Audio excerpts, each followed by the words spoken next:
All right, welcome to the fourth and final game of the evening. Up this time is Silence Channel 2.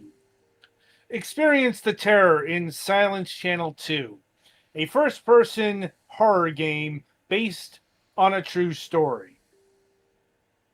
Navigating through eerie environments, solve puzzles, evade lurking horrors, and even wield firepower in a desperate bid for survival.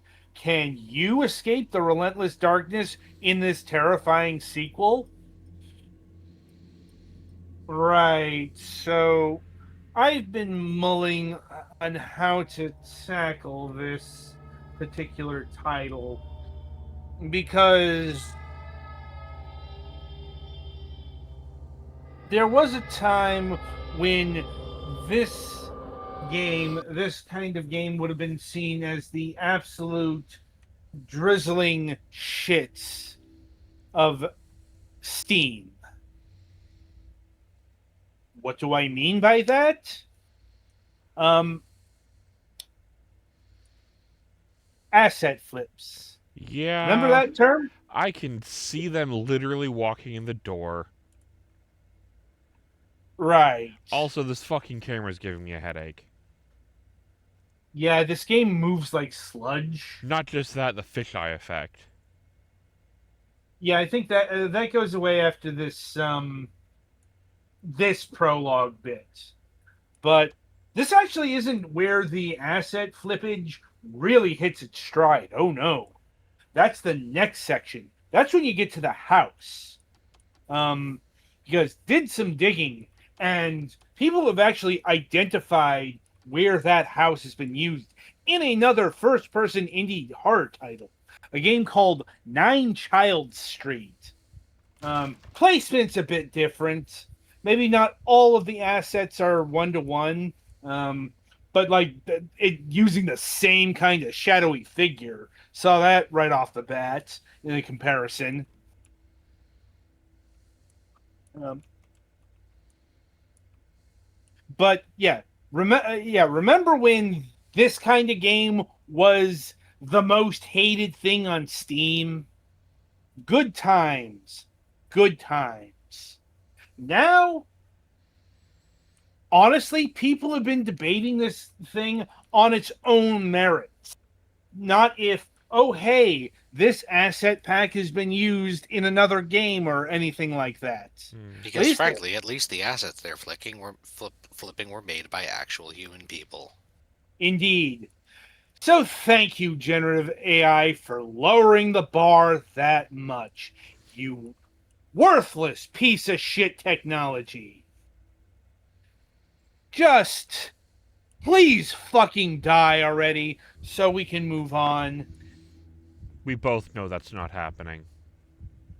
Not right now, but you know, people said that about the blockchain, the metaverse, etc., etc., etc. Oh no, this was going to be the future, and everything was going to use it. See, Blah I mean, those blah still blah. exist. They've yeah, just faded from prominence. Yeah. the problem with the blockchain and meta and stuff like that is those didn't make all of the money. This guess what? AI generative AI isn't making any money either. I It's mean, burning a ton of money. It's what's burning a ton. saving companies money because they don't have to pay people to make shit. So That has yet to be proven. Like seriously. fair. But this isn't a rant about generative AI. That comes Okay? Wednesday. Yes. Yes, on both shows. Yeah. But you know, the point is this game is using Unity Store assets to tell a narrative and you know, have a horror game. It's not a particularly good horror game. In fact, if you've played an indie horror title, you've played this game, at least most of it. Because I will give it this modicum of credit. In defiance to like pretty much every game that followed in the wake of Amnesia,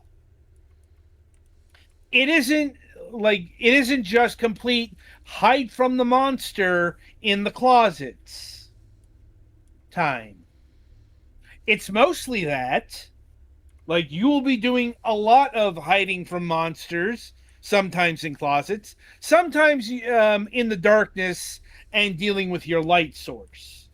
In the quote unquote prologue here, first you're using a lighter, and then you get a infrared camera or night vision goggles or something like that. Something that allows you to see in the dark, and also not coincidentally, doesn't give off the light shimmering effect that'll alert the killer clown. You know, another sign that this was a Geez, game Adam, that you. spoilers. It didn't have to be a clown. It could have been a guy in a trench coat, or a guy in a hockey mask, or a horrible thing with a pyramid for a head. I'm like, but it's a clown. Um, Once again, it's very stock assety.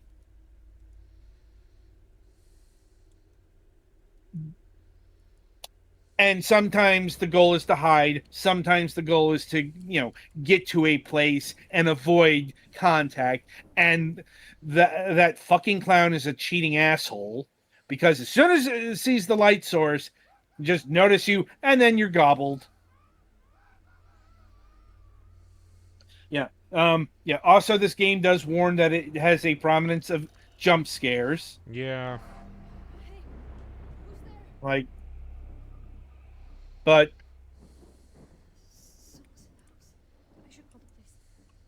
I guess at best, if I were being generous, I would say this was a perfectly cromulent horror game. But oh right, I kind of got sidetracked.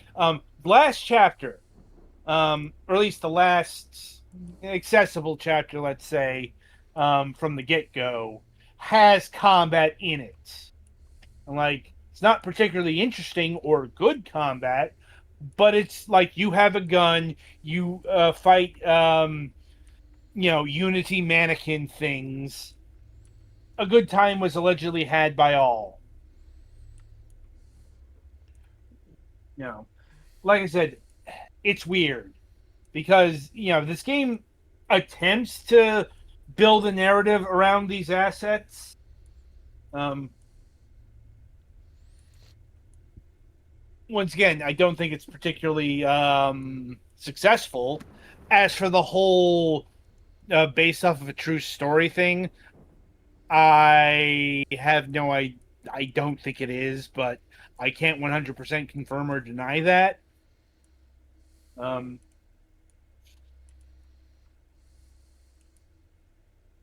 like honestly, the most insulting thing about this game isn't the derivative gameplay, isn't the store bought assets, you know, isn't the fact that most of the game is fucking like underground corridors. Like the prologue here, you see, it's a lie.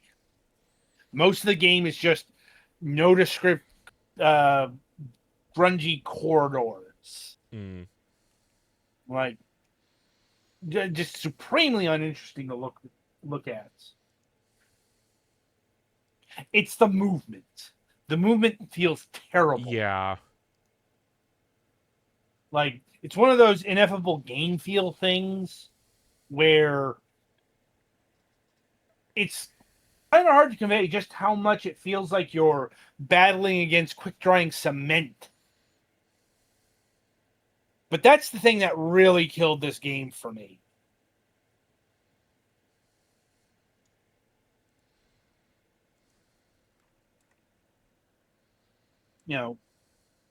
But I guess at the very least, we can judge this thing on its own merits now, instead of the fact that, it's not, it's not necessarily an asset flip. It's just using a ton of barely changed Unity asset things. Yeah, asset flips to me personally is more of the shit dribbled out by Digital Homicide. Yeah. I mean, This, they once at again, least tried to do something here. yeah, once again, you get the flap-eared gold star with the Comic Sans. An attempt was made. That's a real meme, by the way. Mm, That being said, I don't think this is a good game. Also worth noting, we had problems with the Steam demo. That didn't download. luckily, there is a demo on their itch.io page. Yeah. Um, that being said, they're asking $9 for this. No, like it just comes down to the shit movement, and quite frankly, I don't think this game is doing anything actually interesting in the horror space. It Mm. does craft a bit of a nice atmosphere, but indie horror titles are not hard to come by either. How many did you have to turn down? More than you think. I'm Granted, aware a lot of them start brewing up, especially around the spooky season time. yeah. Once again, this is I think the last one of the last Halloween backwash we have to get through. Mm. But yeah, this game is a pretty safe avoid. And I think that's about all I have to say about Silence Channel 2. Also, no, we didn't cover or review the first one. So, can't compare it to that. Anyway, so that'll about do it for this installment of the Fragments of Silicon reviews. So, coming up on the week ahead. We got a big one coming up. Because it is going to be our grand pleasure to welcome back to the program. If I can get to the right page here, we'll be welcoming Adam Tierney of Way Forward. If you remember, he is the director of BizDev, and also he works as a director and producer on specific titles. I forget if he's doing the director or the producer role on the game we're going to be talking about on Wednesday. And that is Sigma Star Saga DX. Which is probably one of the more obscure Way Forward games. Probably because it was a 2005 Game Boy Advance game. Also, because it's a top-down RPG where instead of random battles, you have random space side-scrolling shooter segments. Right. And it did not get a DS port for whatever reason. Probably a thing to ask on Wednesday. Mm-hmm. But, the lid has come off of the game. It was featured at the limited run event a few weeks back. It's coming in early 2026. So we should be free and clear to talk about all aspects. At least I don't recall them mentioning anything. I assume it is outside of the release date. Mm-hmm. Possibly the price, but the game itself should be free to talk about. Admittedly, I never played it back in the day because, once again, it was a 2005 Game Boy Advance game. It's kind of too busy with the DS at that point. I did, but I never finished it. Still, so you'll be helping me out on Wednesday, Golix. No pressure. No Friday show this week. But we do have the season finale of MSP also planned for Wednesday. So look forward to that. And until next time, I shall wish you good gaming.